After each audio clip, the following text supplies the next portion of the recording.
Magandang araw mga kaibigan. Ako mga kaibigan na mainit itong pag-uusapan natin. Senator Lacson hindi titigilan ng mga korap na senador at congressman. Jinggoy at Joel delikado na. At Marcoleta may pinakalat, sunog ang yabang. Kampo ng Diskaya na buwisit, nilaglag ang mga alipores ni Duterte sa Senado. Matapos umalingasaw ang baho ni Jinggoy at Villanueva, abay Senator Lacson pinangako na sa taong bayan na itutuloy nila ang imbestigasyon laban sa mga korap, lalo na sa Senado at Kamara. Samantala, matapos hindi na ibigay ni Marcoleta ang kanyang pangako sa mga Diskaya, abay mag-asawang Diskaya handa ng ibulgar at idawit ang mga alipores ni Duterte. At sa paunang tikim, abay nilaglag kung sino ang nag-utos sa mag-asawang Diskaya na gumawa ng mala-scripted na salaysay. Kaya naman, binira ang mga hirit at patutsada ni Marcoleta. Nako, abangan nyo yan. Yan ang pag-uusapan natin. Pero bagong lahat, pakilike muna ating video, pakishare na din po, at subscribe na po kayo sa ating channel. Unahin na po muna natin ito mga kaibigan. Nanindigan si Senate President Pro Tempore Panfilo Lacson na hindi titigil ang Blue Ribbon Committee para sisirin ang malalim ng pagbaha ng flood control scandal. Nice. Kahit buo na ang Independent Commission on Infrastructure ng Malacanang. Sabi ni Lacson, ibabase ang bawat hakbang sa mga ebidensya at walang sasantuhin sino man ang ituturo ng mga ebidensyang hawak ng komite. Umaasa si Lacson na hindi hahantong sa pagkakataon na walang quorum ang Senado. Suportado anya ng records mula sa General Appropriations Act ngayong taon ang naging testimonya dating Assistant District Engineer Bryce Hernandez sa Kamara. Kaugnay ng nabanggit na 355 million pesos na halaga ng mga proyekto sa Bulacan. Pero may inconsistencies din anya si Hernandez sa billion peso cash to chips transaction niya at ang tila ugnayan niya sa mga Diskaya sa kanilang casino dealings. Nakakaduda rin na niya ang mistulang pagiging selective nila sa idinadawit sa flood control scandal. Napansin kasi ng senador na tila lahat ng pumirma sa impeachment ang mga nabanggit na dawit sa flood control at hindi rin anya kasama bago ang 2022. Bagay na sinegundahan din ni Senate President Tito Soto na nagsabing ang affidavit ng mag-asawang Diskaya ay walang nabanggit sa panahon ni dating Pangulong Rodrigo Duterte kaugnay ng mga maanumalyang flood control project. Suportado naman ni Soto ang desisyon ni Lacson na ituloy ang Blue Ribbon Committee hearings sa kabila ng pagkakaroon na ng Independent Commission na tututok sa issue. Sa September 18, nakatakda ang sunod na pagdinig na siyang pinakauna sa ilalim ng pamumuno ni Lacson. Papakiusapan naman anya nila ni SP Soto si dating Senate Finance Committee Chair Grace Poe na dumalo sa hearing. Yan mga kaibigan. Pag yan nagsalita si dating Senador Grace Poe, abay delikado talaga itong mga dawit na senador, no? Kasi makikita natin kung sino yung mga nag-insert dyan. Tapos mga kaibigan, itong si Marcoleta naman, abay may pinapakalat na naman ngayon. Ewan ko na lang mga kaibigan kung maniniwala kayo dito. Oh. Na hindi nila matanggap-tanggap na ako po'y biglang pinalitan bilang chairman ng Blue Ribbon Committee. Ang totoo po niyan, ako po talaga ang kanilang pakay. Ang presidente po ng Senado, si Senator Chis Escudero, ay parang collateral damage lang po yun. So Grabe mga kaibigan, no? Si Escudero naging collateral damage lang. Teka lang po Unang-una, itong si Escudero, February pa lang po, gusto namin siyang mapatalsik dyan sa Senado. Dahil sa makabalbalan niyang pinaggagawa doon sa impeachment case ni Sara Duterte. At hindi ka pa senador noon, Marcoleta. Wag ka namang feeling masyado na ikaw yung puntirya dyan. Hindi po ikaw. Gusto talaga nilang palitan si Escudero kasi nga madami nang nadadawit . At sirang-sira na yung Senado dahil sa Senate President Escudero na yan. Yan po yung totoo dyan. Ngayon yung claim po ninyo na kayo po yung puntirya, hindi ho. Mantakin nyo naman mga kaibigan yung sinasabi ng mga Diskaya, puro hearsay lang. Mantakin mo yung investigasyon nakapaloob lang doon sa 2022 hanggang 2025. Nasaan yung panahon ni Duterte? Wala. Tapos gagawin mo agad na state witness? Nakakahiya naman sa'yo, Marcoleta, Ikaw yung puntirya. tama pa rin lumabas sa mga social media na ang puntirya talaga kayo. Kasi hindi naman nila kumaalis kung hindi nila alisin yung puno. Ayun. Ganun po yung nangyari riyan. Oho. Katawa ng mga kaibigan, yung mga kasama ni Marcoleta dito sa show niya. Taga yes man lang Kung may sasabihin si Marcoleta, ganun. Opo. Kaya pala. Alam niyo kung bakit may ganyan mga kaibigan? Kasi mas madali nilang ma-deceive yung mga kababayan natin na totoo pala yung sinasabi. Kasi meron na agad nag-a-agree sa sinasabi ni Marcoleta, 'di ba? Kumbaga may ine-echo na, no? At talagang mas kapani-paniwala. Taga yes man. Ay nako tong mga to. Medyo hindi po ako nagsasabi nito. Ito po ay kinukonfirma ng napakarami pong mga kababayan natin na hindi po nila nagustuhan yung mabilis ang pagpapalit ng liderato ng Blue Ribbon Committee. Well, ganun din po naman sa amin. Oo. Kami naman po, gustong-gusto namin na agad-agad kayong matanggal dyan. Oo. Kasi nga gustong-gusto nyo din naman, di ba? Na gawing agad na state witness ang mga diskaya. Oo. Nasa kalagitnaan pa kayo ng investigasyon. Gusto mo nang agad gawin na witness ang mga diskaya? Bakit kaya? Bakit kaya? Anong meron, Senator Marcoleta? Oo. Lalong-lalo na po doon sa panig ng paglalahad na po ng katotohanan. Yung pag-iimbestiga na po sa kanila pong palagay, ay meron na po silang nakikinikinitang mga katotohanan na lalabas dyan. Papunta na po sa paghanap po natin ng kasagutan sa maanumalyang pagkakalatag ng mga proyekto na kung tawagin nga ay ghost projects. Kala mo talaga mga kaibigan, no, katotohanan. Anong merong katotohanan dyan kung ang ibibigay lang nila 2022 hanggang 2025 lang. Yung kanilang naaalala. Yung panahon ni Duterte, wala. Tapos paano ka makakita niyan ng transparency? Kung dyan pa lang, talagang sinisiment nyo na talaga na parang walang mga senador na dawit. Tapos ang dating pa ngayon, hinaharang ni Senator Soto at ni Senator Lacson yung mga sasabihin ng mga diskaya. Kaya nasasabi mo na ikaw yung pinupuntirya. Kaya naman, eto yung birada sa'yo ni Senator Soto. Hindi ka pwede magsalita ng gano'n. Pinakamaganda, open book dapat kami. Tama. Open book sa Senate. Walang kung gusto natin yung sinasabi ng mga politiko, walang taki pa. No? Kung wala talaga, open natin ang investigasyon. Makikitang wala. Hindi, di ba? Mas mabuti yun kaysa sabihin natin, hindi, wala. Your word against mine. Di ba? Di ba? Sinasabi sila dito walang senador na involved. Totoo naman, di ba mga kaibigan, yung sinasabi dito ni Senate President Soto, sampal yan sa mga senador na double standard. Di ba? Nagtatawag ng accountability, transparency, pero pag yung mga tropa nila yung nadadawit, abay tahimik, di ba? Tapos agad-agad sasabihin, walang senador na dawit dito. Yun yung gusto nilang ilabas sa publiko.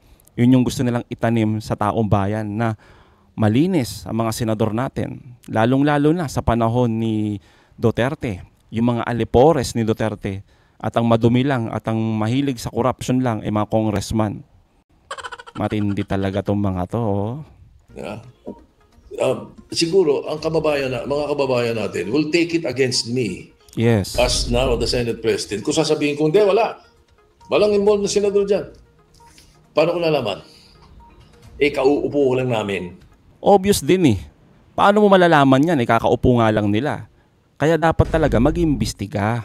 Diba? Mag-imbestiga ng mabuti, ng maayos. Yung talagang transparent. Hindi yung tulad ng ginagawa ng ating magaling na Senator Marcoleta. Diba? Sasabihin agad, safe ka na. Tapos gagawing state witness ang mga diskaya. Iba talaga no? Bumalik kami 2025. Kami nila Ping. Hindi ko alam ang nangyari sa budget ng 2025 kaya nga pinipilit namin imbestigahan. So, mahirap naman sugot ang gano'n. Magagalit ng taong bayan sa akin. Kung later on lalabas, may involved pala. He will have to present evidence. Di ba? Pagka meron kang ginacharge sa ganyan, you will have to present evidence. Sabi nga ni Ping, asan na resibo? Kailangan gano'n. Di ba? Para paniwalaan ka namin. Ayun ang ano mga ebidensya mo para sabihin mo yan. Yun na nga, di ba mga kaibigan? Yun yung tanong dun nasan yung ebidensya, Marcoleta, yung pinagsasabi ng mga diskaya at ang iba pa. Kailangan talaga ng solid evidence mga kaibigan. Hindi yung puro hearsay lang tapos agad-agad mong gagawing state witness. Kaya naman mga kaibigan, itong kampo ng Diskaya, abay nabuisit na. Oo. Talagang gusto talagang ilaglag itong mga alipores ni Duterte. Kasi nga naman mga kaibigan, pinangakuan mo ba naman ng maging state witness itong mag-asawa tapos wala rin nangyari? Oh. Kaya damay-damay na, sabi ng Diskaya mga kaibigan. Kaya naman, yung nagiging agam-agam nung una pa lang nila Senator Lacson, Senator Soto na bakit ganito lang yung sworn statement ng mag-asawa? Oo. Sino ba talaga yung gumawa nito? Sino ba yung script writer nito? Yung ghostwriter ng mag-asawa?